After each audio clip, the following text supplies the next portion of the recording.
Study IQ IAS, अब तैयारी हुई अफोर्डेबल।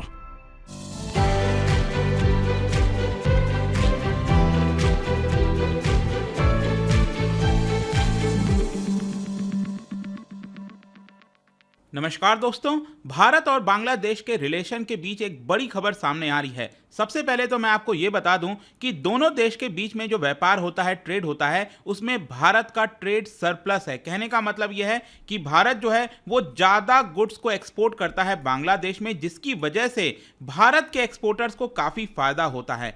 और इसको रोल निभाने के लिए, मतलब अगर आप ट्रेड करोगे तो वहाँ पर आपको फाइनेंशियल सिस्टम चाहिए होता है, और उसमें सबसे बड़ा रोल निभाया जाता है हमारे देश की बड़ी बैंक SBI के द्वारा, स्टेट बैंक ऑफ इंडिया। लेकिन SBI ने एक बड़ा निर्णय लिया और यहां पर जो ट्रेड है डॉलर्स में, उसको सस्पेंड कर दिया है। यह आप देख सकते हो, India top lender ask exporters to trade with Bangladesh in rupee and टका। तो यहां पर यह बताया जा रहा है कि SBI ने यह कहा है एक्सपोर्टर्स को कि आप जो भी ट्रेड करो बांग्लादेश के साथ, वो रूपी और टका में करो। टका बेसिकली बांग्लादेश की करेंसी है। यह रॉयटर्स की तरफ से खबर आई है। इसको डिटेल से समझेंगे, इसका मतलब क्या हुआ, बांग्लादेश में क्या प्रॉब्लम चल रही है और इससे भारत के एक्सपोर्टर्स को क्या प्रॉब्लम है। काफी कुछ जानने को है, चलिए आगे बढ़ते हैं। लेकिन उसके पहले ध्यान रखिएगा दोस्तों, अगर आप यूपीएससी की तैयारी कर रहे हैं, आपके पास अच्छा मौका है हमारे साथ जुड़ने का, क्योंकि 30 सितंबर से यहां पर बैच स्टार्ट हो रहा है जिसमें यूपीएससी की पूरी तैयारी कराई जाती है। और ये आप अवेल कर सकते हो at a very affordable rate, just 19,000 में। और यहां पर आप देख पाओगे, अगर आप कोड इस्तेमाल करते हैं अंकित लाइव हमारे वेबसाइट और ऐप पर जाकर, तो ये बहुत ही कम दाम पर आपको कोर्स मिल जाएगा। इसके अंदर आपको अनेक फीचर्स हैं, जैसे लाइव क्लासेस दिए जाएंगे, 900+ आवर्स के नोट्स दिए जाएंगे, आंसर राइटिंग प्रैक्टिस होगा आपके मेंस एग्जाम के लिए, और प्रीलिम्स के लिए कई सारे फीचर्स हैं। साथ ही साथ आपको एक मेंटर भी दिया जाता है, ताकि कोई दिक्कत है, प्रॉब्लम है, कभी भी आप अपने मेंटर से पूछ सकते हैं। इसके अलावा अगर आपको MCQs अटेम्प्ट करना है तो मेरे इंस्टा पेज पर जाइए, वहां पर स्टोरीज में जितने भी MCQs हैं उसको आप अटेम्प्ट कर पाएंगे। तो चलिए शुरुआत करते हैं और सबसे पहले देखते हैं एग्जैक्टली अभी हो क्या रहा है। जैसा कि मैंने आपको बताया, हमारे देश की top lender state bank of India, इन्होंने बेसिकली एक्सपोर्टर्स को ये बोला है, मतलब भारत से जितने भी एक्सपोर्टर्स हैं जो बांग्लादेश में गुड्स को एक्सपोर्ट करते हैं, उनको यहां पर ये बोला है कि जो भी आप ट्रेड कर रहे हो, ना तो आपको डॉलर में करना चाहिए और ना मेजर करेंसीज। मेजर करेंसीज कहने का मतलब है जैसे पाउंड हो गया, यूरो हो गया, इन सब में आप ट्रेड मत करो बांग्लादेश के साथ, क्योंकि बांग्लादेश में स्थिति अच्छी नहीं है, वहाँ की इकोनॉमिक सिचुएशन अच्छी नहीं है। और अगर इसी तरह से ट्रेड हुआ तो यहाँ पर होगा क्या कि जो डॉलर हमें मिलना चाहिए, मान लो अगर भारत के किसी एक्सपोर्टर ने कोई गुड्स भेजा बांग्लादेश के अंदर और उसको उससे $10,000 आना था, लेकिन अब क्योंकि बांग्लादेश के पास ये डॉलर कम बचा है, नहीं बचा है, इसकी वजह से हो सकता है कि आगे चलकर SBI को प्रॉब्लम आ सकती है, स्टेट बैंक ऑफ इंडिया को दिक्कत आ सकती है। और इसीलिए SBI ने कहा है कि आप यहां पर डॉलर या फिर बाकी के करेंसीज में ट्रेड मत करिए। बांग्लादेश की जो इकोनॉमी है लगभग $416 बिलियन की, बहुत सारे प्रॉब्लम से गुजर रही है। प्राइसेस जो है वो बहुत तेजी से इंक्रीज हो रहे हैं, चाहे फूड का प्राइस हो, एनर्जी का प्राइस हो। रशिया यूक्रेन वॉर की वजह से जो करंट अकाउंट डेफिसिट है बांग्लादेश का, वो और ज्यादा बढ़ गया है। फॉरेन एक्सचेंज लगातार घटता जा रहा है, जिसकी वजह से बांग्लादेश को यहां पर IMF से मदद लेनी पड़ रही है। वैसे मैं आपको बता दूं कि ये जो खबर है कोई ऑफिशियल तरीके से नहीं आया SBI की तरफ से, लेकिन SBI ने यहां पर एक लेटर जारी किया था जितने भी उसके ब्रांचेस हैं, मतलब कि SBI के कई ब्रांचेस होंगे ना जो कि मदद करते होंगे ट्रेड कराने में। तो SBI ने 24 अगस्त को यहां पर एक लेटर लिखा था अपने सभी ब्रांचेस को और कहा था कि यहां पर जो भी ट्रेड होता है बांग्लादेश के साथ वो डॉलर में नहीं होना चाहिए, अदरवाइज आगे चलकर इसमें प्रॉब्लम आएगी। अब देखिए, यहां पर लेटर में यह भी बोला गया था कि जो बांग्लादेश की करेंसी है वो लगातार डिप्रिशिएट होती जा रही है। मैं आपको फिगर दिखाता हूं, अगर आप इस साल का पूरा देखोगे, जनवरी से लेकर अभी तक का पूरा 20 सितंबर तक अगर आप देखो, तो भारत की जो करेंसी है डॉलर के मुकाबले वो 6.7% गिरी है, नीचे गिरी है। और यहां पर बांग्लादेश का अगर आप देखो तो ये और तेजी से बहुत ज्यादा गिर रहा है। इनफैक्ट मैं आपको चार्ट में भी दिखाता हूं, ये आप स्टार्टिंग से देख सकते हो, 2 जनवरी का $1 = 85 बांग्लादेशी टका वहां की जो करेंसी है वो था, और अभी कितना चल रहा है, ये 104 बांग्लादेशी टका। स्पेशली यहां पर आप ध्यान से देखिए, अचानक से ये स्पाइक आया है। ये जो स्पाइक आप देख रहे हो यहां पर, ये साफ दिखाता है कि जो बांग्लादेश की इकोनॉमी है उसमें कहीं ना कहीं प्रॉब्लम है और ये खतरे में आ सकती है। और अगर हम बात करें जो सबसे बड़ा कारण है कि एसबीआई ने यहां पर डॉलर में ट्रेड करने से मना कर दिया है, वो सबसे बड़ा कारण है declining forex reserve. Forex reserve यहां पर जो लेटर लिखा था ना यहां पर एसबीआई ने अपने सभी ब्रांचेस को, उसमें यही चीज कहा है कि जो हमारी नेबरिंग कंट्रीज है वहां पर फॉरेन एक्सचेंज की शॉर्टेज देखने को मिल रही है। कितनी शॉर्टेज आप देख सकते हो यहां पर, एक साल पहले बांग्लादेश के पास जो फॉरेक्स रिजर्व था, जैसे कि हमारे पास भी फॉरेक्स रिजर्व आपको पता है काफी ज्यादा था, अभी थोड़ा सा कम हुआ है। ऑल्दो यहां पर आप देख सकते हो कि अभी भी हमारे पास $550 बिलियन का एक बड़ा रिजर्व रखा हुआ है, लेकिन बांग्लादेश में ये $48 बिलियन था पहले, एक साल पहले। अभी घटते घटते ये सिर्फ $37 बिलियन पर आ चुका है, और इसकी वजह से सिर्फ 5 महीने का ही जो इंपोर्ट है, इंपोर्ट कवर इनके पास बचा हुआ है। और इसी की वजह से आप देख सकते हो कि जो बांग्लादेश है वो आईएमएफ से मदद लेना चाहता है।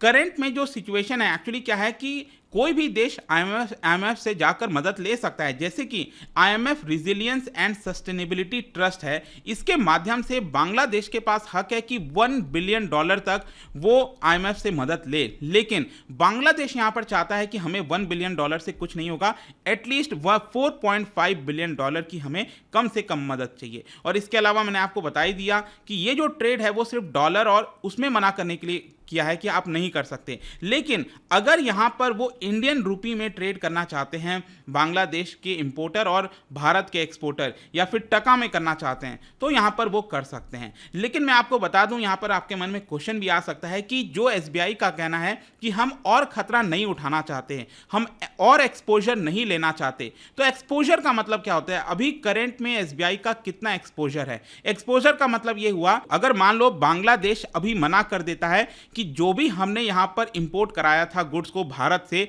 उसका पेमेंट हम डॉलर में नहीं कर सकते, तो जाहिर सी बात है ना, ये तो हमारे बैंक के लिए अच्छा नहीं होगा, क्योंकि एसबीआई तो मानकर चल रही थी कि जो डॉलर है वो एसबीआई के पास आएगा। ठीक है, तो यहां पर आप देख सकते हो लगभग $500 मिलियन का एक्सपोजर है। मतलब कि अभी ये पैसा बांग्लादेश से आना है किसको? एसबीआई को। ये तो मैं सिर्फ एक बैंक की बात कर रहा हूं। ठीक है, तो ये एक सबसे बड़ी प्रॉब्लम है यहां पर कि एसबीआई चाहती है कि हम अपना जो एक्सपोजर है वो और ज्यादा ना बढ़ाएं। इनफैक्ट यहां पर एसबीआई का तो ये भी कहना है कि जितना हद तक कम हो सके एक्सपोजर, उसको और कम किया जाए। और आप सोच के देखिए, यहां पर तो हम सिर्फ बांग्लादेश की बात कर रहे हैं, इसके अलावा और भी कई सारे देश हैं जो कि फाइनेंशियल क्राइसिस से गुजर रहे हैं। चाहे श्रीलंका की बात करिए, वहां पर तो रिजर्व कुछ भी नहीं बचा है। पाकिस्तान के पास रिजर्व लगभग $8.6 बिलियन का बचा है, जो कि सिर्फ एक महीने का ही काफी है। मतलब जो सिचुएशन हमारी 1991 में थी, 15 दिन का रिजर्व बचा था, वही लगभग सिचुएशन आपको पाकिस्तान में देखने को मिलेगा। लेकिन यहां पर क्वेश्चन शायद ये भी हो सकता है कि क्या ये जो डिसीजन लिया गया है एसबीआई के द्वारा, क्या ये आरबीआई की वजह से लिया गया? क्योंकि आपको याद होगा पिछले महीने आरबीआई ने यहां पर जुलाई के महीने में एक नोटिफिकेशन निकाला था और यह कहा था कि एक नया मैकेनिज्म हम ला रहे हैं जिसके माध्यम से जो इंटरनेशनल ट्रेड है उसको रुपी के माध्यम से कर सकते हैं, ताकि यहां पर डॉलर का प्रेशर ना हो और हमारा जो रुपी डिप्रिशिएट हुआ है काफी ज्यादा, वो यहां पर हम उसको रोक सकें। तो भारत में भी रुपी डिप्रिशिएट हुआ तो है, लेकिन उतना ज्यादा नहीं हुआ है अगर आप कंपेयर करो बाकी के करेंसी से। चाहे आप बांग्लादेश का टका देखिए या फिर यूरोप के अंदर जो करेंसीज हैं, पाउंड है, यूरो है, वो तो और ज्यादा डेप्रिशिएट की है। बताया जा रहा है 40 साल 50 साल में पहली बार इतना बड़ा डेप्रिशिएशन उनके करेंसीज में डॉलर के मुकाबले देखने को मिल रहा है। इनफैक्ट इसी महीने के शुरुआत में निर्मला सीतारमण जी, जो हमारी फाइनेंस मिनिस्टर हैं, उन्होंने भी यहां पर यह कहा था कि बहुत सारे जो देश हैं वो यहां पर इंटरेस्ट दिखा रहे हैं कि वो भारत के साथ जो लोकल करेंसीज हैं, जो रुपी है, उसमें ट्रेड करने के लिए रेडी हो सकते हैं। लेकिन यहां पर मैं आपको यह भी बता दूं, जस्ट पिछले हफ्ते की बात है, बांग्लादेश की सेंट्रल बैंक ने यहां पर अलाउ कर दिया बांग्लादेश के ट्रेडर्स को कि वो चाइनीज युआन में ट्रेड कर सकते हैं। ध्यान रखिएगा, चाइनीज युआन जो कि करेंसी है आपका चाइना का, उसमें वो लोग ट्रेड कर सकते हैं। अब आपको पता ही है कि चाइना काफी ज्यादा इंटरेस्ट दिखा रहा है बांग्लादेश के अंदर, और इसको लेकर जो बांग्लादेश के कॉमर्स मिनिस्टर हैं उनका भी यही कहना था काफी हद तक कि बांग्लादेश को ऐसा कोई प्रॉब्लम नहीं होनी चाहिए अगर वो लोकल करेंसीज में ट्रेड करना चाहते हैं। तो खैर, प्रॉब्लम किसको है मैं आपको बताता हूं। देखो, इंडियन एक्सपोर्टर्स, उनको यहां पर दिक्कत आ रही है। कई सारे जो इंडियन एक्सपोर्टर्स हैं उनका यह कहना है कि जब हम बांग्लादेश को एक्सपोर्ट करना चाहते हैं कोई भी चीज, तो यहां पर बांग्लादेश की जो बैंक है वो रुपी में ट्रेड करने के लिए रेडी नहीं है। अब आप समझिए, एक और चीज समझिए, मान के चलो आप भारत में एक्सपोर्ट इंपोर्ट का काम कर रहे हैं किसी अफ्रीकन कंट्रीज के साथ, मान के चलो पाकिस्तान के साथ ही कर रहे हो, ठीक है, तो आप क्या एक्सपेक्ट करोगे? मान लो आप कोई चीज देते हो, आप एक्सपेक्ट करते हो ना कि यहां पर हमें डॉलर में आएगा तो डॉलर में हम ट्रेड करना चाहेंगे, ठीक है, अगर आपको कोई पेमेंट चाहिए तो या तो आप डॉलर में। तो यहां पर प्रॉब्लम क्या आ रहा है कि जो इंडियन एक्सपोर्टर्स हैं, अगर वो एक्सपोर्ट करना चाहते हैं तो बांग्लादेश के जो लोग हैं, वहां की जो बैंक है, वो ये कह रही है कि हम ना तो आपको डॉलर तो दे ही नहीं पाएंगे, वो तो एक अलग ही मामला है, लेकिन रुपी भी नहीं दे पाएंगे। अगर आपको चाहिए तो टका ले लो हमसे। मतलब ये एक बहुत बड़ी समस्या हो सकती है इंडियन एक्सपोर्टर्स के लिए कि अगर उनको ट्रेड करना है बांग्लादेश के किसी भी कंपनी के साथ, तो यहां पर उनको टका में ही डील करना होगा। तो ये एक दिक्कत की बात है, और इसीलिए यहां पर आप देखोगे जो एक्सपोर्टर्स हैं उनका कहना है कि एसबीआई का ये जो सर्कुलर आया है, इट इज वेरी अलार्मिंग, और यहां पर जब देश की सबसे बड़ी बैंक एक्सपोजर नहीं ले पाएगी तो फिर कौन लेगा? फिर तो बाकी के भी जितने बैंक हैं वो यहां पर मना कर देंगे। तो ये एक प्रॉब्लम है। इसके अलावा मैं अगर आपको बताऊं, दोनों देश के बीच में जो ट्रेड है, आप देख सकते हो, भारत जो है 2021-22 में यहां पर $16 बिलियन ज्यादा एक्सपोर्ट किया था बांग्लादेश को। मतलब जितना भी ट्रेड हुआ था उसमें अगर हम नेट निकालें तो $16 बिलियन हमने ज्यादा एक्सपोर्ट किया था। मतलब ये पैसा जो है ये डॉलर में हम भारत के पास आया था। बांग्लादेश एक मेजर ट्रेडिंग पार्टनर बन चुका है, और अगर यहां पर ये एक्सपोजर नहीं लिया गया, ये अगर रोक दिया गया, तो यहां पर ट्रेड ग्रो नहीं करेगा, और यही खतरा है भारत के एक्सपोर्टर्स को, और ये यहां पर ये लोग कंप्लेन कर रहे हैं। इनफैक्ट अभी शुरुआत के 4 महीने आप देखोगे ये फाइनेंशियल ईयर का, यहां पर आप देख सकते हो भारत ने लगभग $5 बिलियन के गुड्स को एक्सपोर्ट किया था, और इंपोर्ट कितना कराया हमने बांग्लादेश से? सिर्फ $580 मिलियन के आसपास। तो ये साफ दिखाता है कि भारत के पास ट्रेड सरप्लस है, और इसी की वजह से भारत के जो एक्सपोर्टर्स हैं उनको यहां पर चिंता है कि अब वो बांग्लादेश के साथ कैसे ट्रेड करेंगे।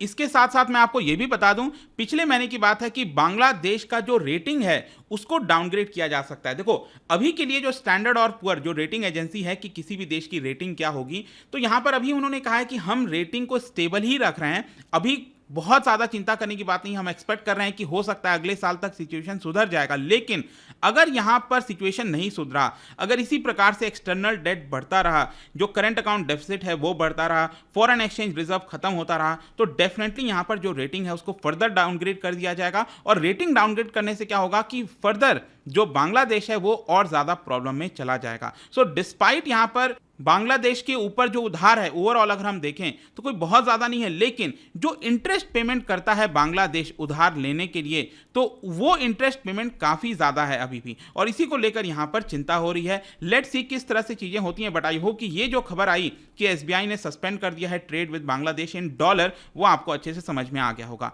और जाने से पहले एक इंटरेस्टिंग क्वेश्चन यहां पर आपको बताना है कि which of the following are directly affected by the fluctuations in international rates of crude oil.